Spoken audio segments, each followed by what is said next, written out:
Hey, hello mate. Get out. Hey, what are you doing? Welcome back to the channel. We are back again with more crime videos, disturbing crime videos from the UK that are going to make us question everyone. There were a number of people in the comment section that made some really good points about these videos, and this is the reason why we're back again with compilation part 2. And that was, most of these crimes don't get highlighted by the mainstream media. We don't hear about what's going on around the UK, and this is the reason why these videos are extremely interesting, because they give us detailed information about what is going on, who's committing crimes, what crimes are being committed, and who's going to jail, as well as condolences to victims and RIPs to victims. And I mean, that's the sad part of this, knowing that there are innocent people in these videos that would have sadly lost their lives. But the most important thing here, ladies and gentlemen, is spreading the awareness of all of the different crimes that are taking place here in the UK. So we are going to be doing these videos every so often, maybe 2 to 3 a week, I don't know. But we are going to be doing these videos every so often. So if you guys are interested in hearing about what's going on around the UK, then make sure you subscribe to the channel, hit that like button, and turn your notification bells on so you don't miss out on any future videos. Anyhow, without any further ado, let's get into this one right now. We've got a compilation of disturbing UK crime videos that are once again gonna make us question everyone. Let's get into it. I'm gonna get a long time for stabbing him up, but he was and a lot of people were after him, yeah? This is the moment a killer posted himself on Snapchat after stabbing his friend to death through the heart. Kyle Wally, 19, died on the kitchen floor of his home in Wrexham, Wales, minutes before England kicked off against Italy in the Euro final. His friend Mark Harley-Jones, 20, posted videos of the alleged attack and its aftermath onto Snapchat. Let me go out of this room for 10 minutes, yeah? Because my ADHD, I can't help it, my ADHD, lad! I can't help it! My ADHD, I can't help it! Put it down! Tell me! Put it down then! Put your phone down! Put it down! Mr. Wally collapsed on the floor. The trial heard Mr. Wally invited Jones to watch the match last July, but would never live to see the game kick off. John Philpott, prosecuting, said Jones was a man fascinated by knives and had told followers before the attack he was going to chef someone up. The jury was shown videos from Mark Jones's Snapchat stories, where he is shown drinking cider and bourbon at Mr. Wally's flat. In other footage, he made stabbing motions towards Mr. Wally while holding a knife when his back was turned. Put up your Get on your knees! This is the moment a man who used a pickup truck to murder another man by pinning him to a tree was arrested. Jeremy Heath drove a silver Mitsubishi through a bollard before crushing 26-year-old Arlind Jocular against a tree in Harlow in March. Heath, along with 2 passengers, then abandoned the vehicle, with Heath setting it alight to try and destroy evidence. The 51-year-old from Ladyshot in Harlow has been sentenced to 27 years in prison. A jury heard Heath and the other 2 defendants from Harlow, 38-year-old Joe Jones of Great Plumtree and Matthew Arnold, 40, of Little Pinchons, had been looking for crack cocaine on 29th March 2025. Earlier in the day, the 3 men robbed a man at knife point of a black Ford Fiesta, believing it contained drugs or cash, only to abandon it after discovering it contained neither. An hour later, the group encountered Jocular, who was walking with 2 friends in the Momples Road area. A dispute occurred between the men, believed by investigators to concern the use and supply of Class A drugs, before a chase began. That is exactly what crack and heroin will do to people. The moment they can't get their fix, they will do anything, especially people that are on heroin, they will do anything to get a hold of it. A man who violently attacked one Bedfordshire police officer and spat in the face of another has been jailed for 2.5 years. Man just gave him some disgusting headbutt, and look, he bust his own head as well. Look at that again. A man who violently attacked one Bedfordshire police officer and spat in the face of another has been jailed for 2.5 years. Liam Moriarty headbutted Special Constable Jack Kapaner with such force both men were left unconscious. Special Constable Kapaner was later examined by specialist ear, nose and throat practitioners, where he was found to have a broken nose requiring stitches. The attack took place on the 6th of September last year, when Moriarty, 31, was arrested after a car he was travelling in had been involved in a collision in Shefford. Having sustained injuries in the collision, Moriarty was transported to Bedford Hospital, where the assault on SPC Kapaner occurred. While receiving medical treatment for further injuries after headbutting SPC Kapaner, Moriarty continued his violent outburst, which resulted in damage costing more than £5,000 to hospital equipment. Another officer was also abused.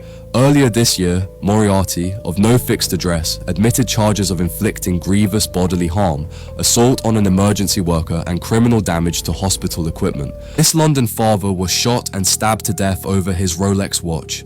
31-year-old Danny Pierce had just left a jazz club in Greenwich, southeast London, with his girlfriend and friends on 15th of July 2017 when two men on a moped targeted him for his silver Rolex Datejust. They demanded he hand over the watch. Silver Rolex? Oh, come on, bro. This is one of the cheapest ones out there, and you're running around on a prowl trying to steal it. Come on, bro, man. You can pick one of these up secondhand for about £4. But Danny refused and tried to run away. The attackers chased him through the streets. One fired several shots in his direction, while the other repeatedly stabbed him after cornering him outside a nearby house where he had desperately tried to get help.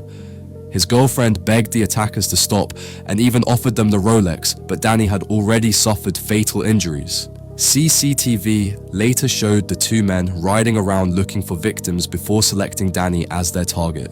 Jordan Bailey Maskell was found guilty of murder and sentenced to life imprisonment with a minimum term of 35 years. His accomplice has never been convicted in connection with the killing, and police have continued to appeal for information. Hold on, how was the second one never convicted when you can clearly see they're on the ped together? One of them never got convicted. Another thing you have to ask yourself at this point as well was, how did they know this guy had a Rolex on? How did he know? Like, how did they know? Was this just random? Was just a random attack? This is the moment a gang member responsible for peddling drugs, including a super heroin, across the streets of Nottinghamshire is arrested.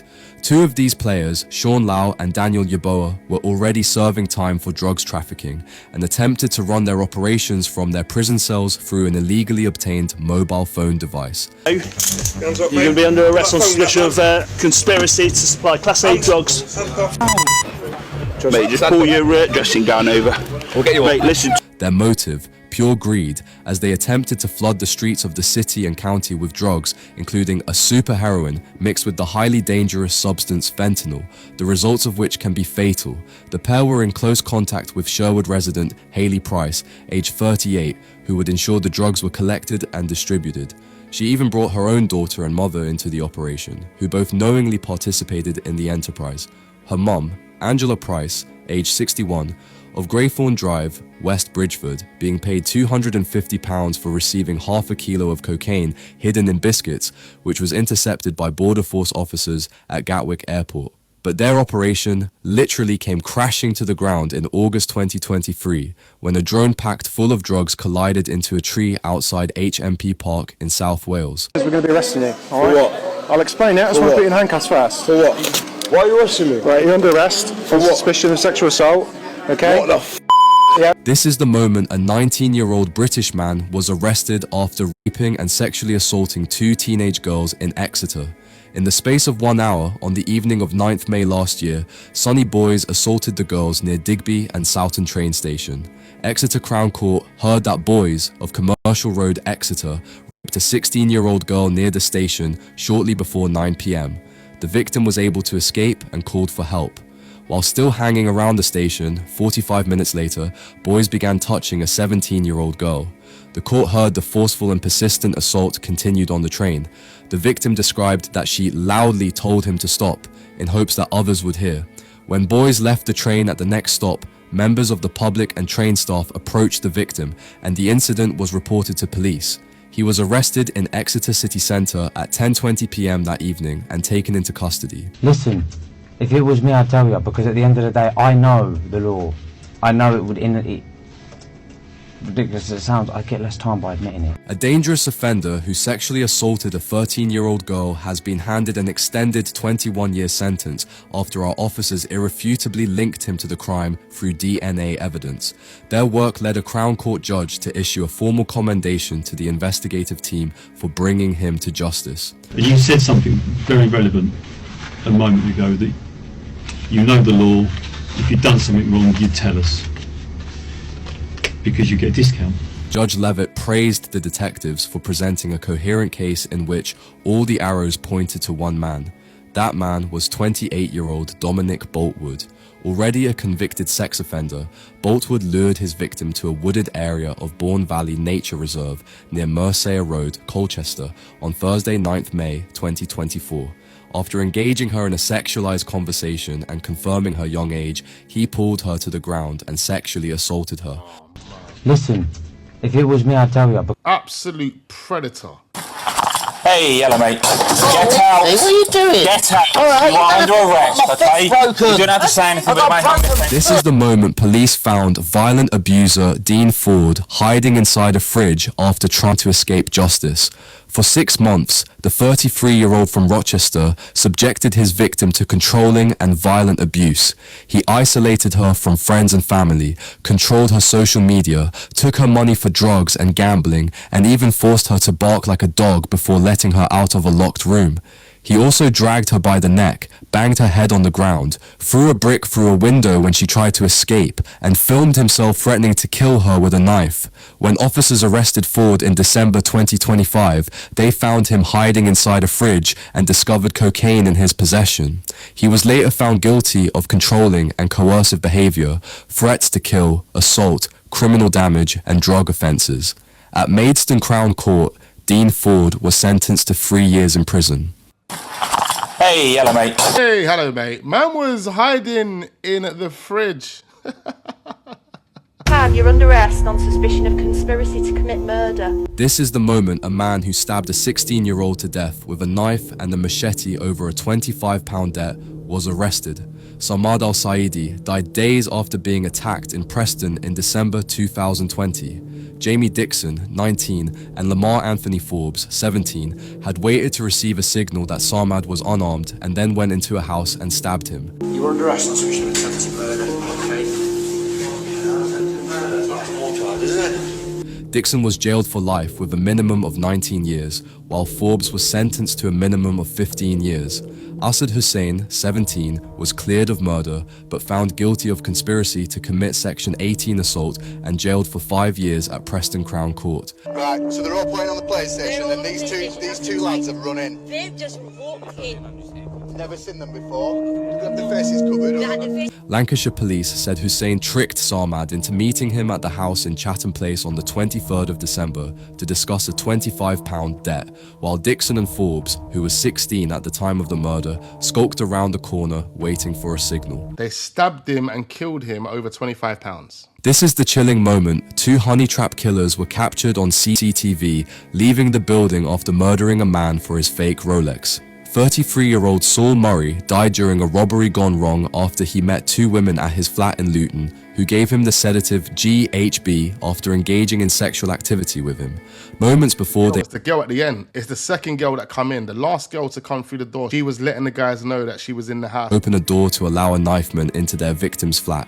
Supreet Dillon used a broom from the hallway to allow accomplice Ikram Afia into the property, where Afia stabbed Saul Murray, 33, in the leg. He had been targeted by Supreet Dillon, 36, and Temidayo Awe, 21, after he posted pictures of his Rolex watches online. They have since been convicted of manslaughter. Ikram Afia, 31, who all led to the victim's flat to carry out the robbery, has been found guilty of murder after Murray died from blood loss caused by a knife wound.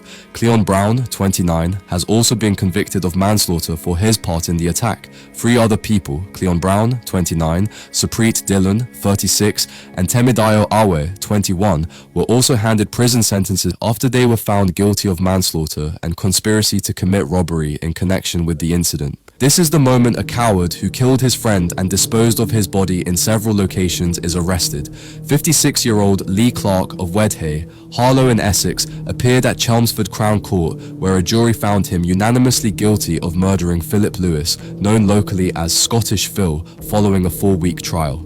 CCTV showed Clark previously scrambling to dispose of items from his property. He appeared to haul large bags and what looked like tarpaulin sheets down the building stairwell. Mr. Lewis's remains were found first in Oakwood Pond in Harlow on New Year's Eve 2022. More remains were found at various sites as officers searched several ponds and reservoirs in the area. Essex police body cam footage showed the disheveled sicko, dressed in a grey tracksuit, surrounded by a swarm of police as they stormed his flat. The baffled murderer appeared to question why he was being led away, with a dazed look on his face. Cops then scoured the blood-splattered flat and uncovered Clark's grim secrets. He killed his own boy and then dumped his remains all over the city. So he cut him up and took parts of his body and dumped it all over the place. That's crazy, man. Time is 6:20. I'm currently under arrest for murder. This is the moment a teenager who fled to Nigeria after stabbing a 21-year-old man over a stolen bike is arrested. Jackson Uwagbo, 19, from Lewisham, was found 19. Robert Robinson in brutal and sustained attack in 2024. You don't have to say anything in my own defence if you do not mention one question, something like that. You say maybe The savage murder of the 21-year-old was found, the court heard, to have a bike, stabbed him up and killed him over a pedal bike. Stemmed from an altercation over the bicycle. At around 10:35 p.m. on June 6, 2024, Metropolitan Police officers received reports of a stabbing on Carteret Way in Deptford. They attended the scene alongside the London Ambulance Service, where they found Mr. Robinson, who'd been stabbed 12 times, including defensive injuries, as he attempted to protect himself from the brutal blows. During the trial, the jury at the Old Bailey heard how on the day of the attack, Uwagbo had robbed a 17-year-old boy of his bicycle and phone on Deptford High Street. Mr. Robinson was part of a group that went to the home of Uwagbo's friend, Ryan Wedderburn, 18, in the hopes of locating the bicycle and the thief. A man accused of abusing his girlfriend has avoided a full trial for multiple RPE allegations following her tragic death. Tiana Robinson, 29, was a popular and respected celebrity hairstylist and influencer known as @FinesseFellis. She was also the daughter of the late dancehall singer Number Tubby T. She was subjected to years of abuse by Joel Osei, 33. The pair began dating in 2021, after which family members say Tian's health and well-being deteriorated, leaving her unable to care for herself. Osei was accused of violent abuse, including strangulation, and of threatening to bury Tian in Epping Forest and set fire to her home. This week, at Snaresbrook Crown Court, Osei was sentenced to 4 years and 2 months for domestic abuse offences, including assault and controlling and coercive behaviour. However, Osei had also been facing 4 RIPE charges, which will not proceed after Tian died from an unrelated blood clot on September 12, 2025. Prosecutors sought to admit her video-recorded police statement as evidence, but the evidence was not permitted. Osei denies all RP allegations. I mean, 4 years. I actually thought he was only given 4 years for killing her. Just doing a bit of research myself, I'm discovering that she had a blood clot. And she died from having a blood clot, but no one knows how she got that blood clot. I'm going to formally arrest you. Conspiracy to commit burglary and conspiracy to handle stolen goods. A gang of cash machine raiders who stole £700,000 from ATMs using angle grinders have been jailed after boasting the police had no evidence on them. Noel Riley, Craig Howell, and Simon Paget would plan and carry out the raids, buying clothes and arriving in stolen cars with the right high-powered tools to break into the cash machines. Meanwhile, Oliver Matthews, the owner of Block Switch Resprays, would store the gang's stolen vehicles for them, and they would use his garage as a base. He would drive around the country after crimes to help the gang. Their crime spree lasted nearly a year and used specialist equipment like angle grinders and the jaws of life, hydraulic rescue tools used by firefighters to peel open smashed up cars. They turned up to jobs in stolen high-performance cars, sawed open the cash machines, and sped off using several fake number plates for their getaways.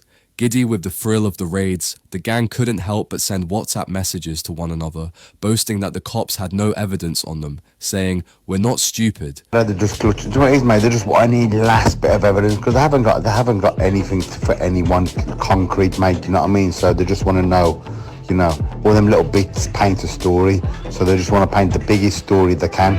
It's good that we just stop and let investigation stop, mate. We're not stupid enough, mate. I wish we all had fake passports and, mate, I'll be around Europe doing them, mate, where we're not knowing. They stole more than £128,000 by forcing open cash machines at 3 shops and used a stolen Audi as the getaway vehicle. This Scottish gangster survived one of the most brutal gang attacks in UK history, and the story behind it sounds Face, he looks like he has been cut to shit, but unbelievable. Bonzo, whose real name is Stephen Daniel, was born into the Daniel crime family, one of Scotland's most feared criminal clans. The Daniels were known across Glasgow for their power in the drug trade, but they had powerful rivals, the Lyons family, another major force in the city's underworld. For years, tension between the two groups grew into a violent feud that police later described as one of the biggest gang conflicts in Scotland. Then, in 2017, everything escalated. One night, Bonzo was driving through the Port Dundas area of Glasgow when rivals reportedly spotted his car. Within seconds, a high-speed chase began through the streets. Bonzo pushed his car to the limit trying to escape, but he eventually lost control and crashed. Moments later, attackers surrounded the vehicle and launched a brutal assault that left him critically injured. When emergency crews arrived, doctors said he was only moments away from death, but somehow he survived. This Scottish gangster survived one of the most brutal gang attacks in... Is that what they done to his face? Or was that a part of the crash? I don't know. That looks serious though, boy. His nose is changed. Multiple scars across his face, like someone's just been sliced in his face. Like, whoa. This gang member slapped a handgun at rivals on a busy London street. Ricardo Anderson, better known as Rix, is a member of NPK from Tottenham who had multiple rivals in North London. In May 2023, CCTV captured a blue Volkswagen Golf pulling up beside him on Park Lane. According to police, someone inside the car tried to open fire. The gun jammed. Instead of running, Rix pulled a handgun from his waistband and started letting it off. The shootout erupted in the middle of a busy street as children, shoppers and passing motorists scrambled for cover. The Golf sped away while Rix fled on foot. Detectives later identified him after CCTV. This is another one that I've seen before as well. It happens, ladies and gentlemen. You know, the guys in the US think we ain't got guns over here, yeah? When you're in the mix and shit gets popping, yeah, there's access. People have access. Stop acting like we're a soft touch over here, running around with samurai swords and Rambo knives. No, that's not the case, unfortunately. Sadly, it's not the case. These two London gang members stabbed an 18-year-old law student to death over a designer jacket. Hussein Chaudhry had arranged to meet Marvin Ward and Alexis Morris after they contacted him on social media, pretending they wanted to buy one of his designer jackets. After meeting outside, they convinced him to return. It's probably fake as well. In Walthamstow, East London, where they suddenly pulled out weapons and attempted to rob him. As Hussein and his family tried to stop the attackers from escaping, Ward grabbed a kitchen knife from inside the house. During the struggle outside, he stabbed Hussein in the neck, causing fatal injuries. Despite desperate efforts from paramedics and an off-duty doctor, the 18-year-old died at the scene in his mother's arms. Following a 7-week trial, Marvin Ward and Alexis Morris were cleared of murder but found guilty of manslaughter. Both were sentenced to 16 years in prison. A third man, Anthony Nguyen, who helped one of the attackers hide from police, was jailed for 18 months. Absolute sick. You stabbed him over a Canada Goose jacket. Something you can go and pick up in a shop for 800, 900 quid. Now, I know that sounds like a lot of money, but winter only comes around once a year, bro. You're telling me you ain't got 6-7 months of the year to save up for a fucking Canada Goose jacket. You'd rather go and stab someone for one. Come on, man. Where are the parents? Like, what are the parents saying? What are the parents saying? From when you're out there stabbing people for a Canada Goose jacket because you can't afford one, that tells you a lot about your parents. And that's not to say, oh, well, the parents are probably broke, they can't afford it. No. It's to say that the parents did not give a shit about these kids. That's why they're on the block, running around with Ramses, stabbing man for jackets, blood, yeah? Stabbing man for jackets. This would never have been the case if those kids would have had the right upbringing. Stabbing man for jackets. All right, we're going to leave it there. Plenty of videos and clips for you to respond to and react to. I want all of your thoughts and all of your comments in the comment section down below. In fact, I've just found a whole batch of new ones. Literally, don't go anywhere. More videos uploading. Nothing but love and respect to every single one of you that enjoy these videos, that enjoy watching the content on this channel. We're en route to 70,000 subscribers. We are only a few hundred away, ladies and gentlemen. So tell a friend to subscribe to the channel. Turn your notification bells on. Hit that like button. And I look forward to seeing you guys on the next one.